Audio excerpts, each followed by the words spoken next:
Hi everybody, I'm Iain McLeod, aka the Southern Man. I've got a headache, my head is spinning. This morning the Immigration Department released some updated immigration instructions or rules as it relates to job checks and work visas. On the face of it, it seems kind of straightforward. Historically, the Immigration Department has used one set of occupational reference material to decide if work visa applicants are qualified by training or experience to take up the job they've been offered. From the 3rd of November, there's going to be two of them. One is a locally grown new national occupation list, which over time is going to replace the traditional Australia-New Zealand Standard Classification of Occupations, or ANZSCO for short. But we don't know when this rollover will be complete and when the NOL will replace the ANZSCO. In the meantime, some of you are going to be assessed based on the National Occupation List and others are going to be based on the ANZSCO. And if that isn't complicated enough, the skill level, and that determines how long your work visa will be valid for, is not the same on both occupational lists. So on one occupational list, you might, for example, have been offered a job that is skill level 4, but on the ANZSCO, it's skill level 3.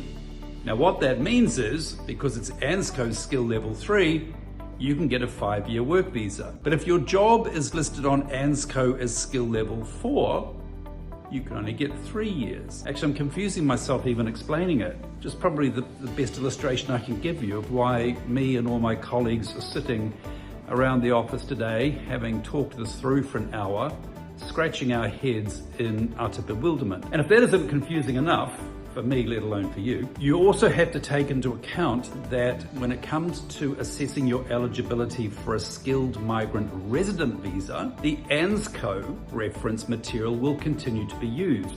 So the National Occupation List will only apply to some of you, some of the time, for some occupations, for some work visas. But if you want to work out whether you qualify for residency or not, you have to refer to the ANZSCO. Now, why would the government not have simply dumped the ANZSCO and rolled out the new National Occupation List for everything, for job checks, for work visas, and for skilled migrant resident visa assessment? I think the answer is this is a major digital change. And the IT software developers would have been saying to the government, there's just no way we're going to be able to do this in the next 12 months.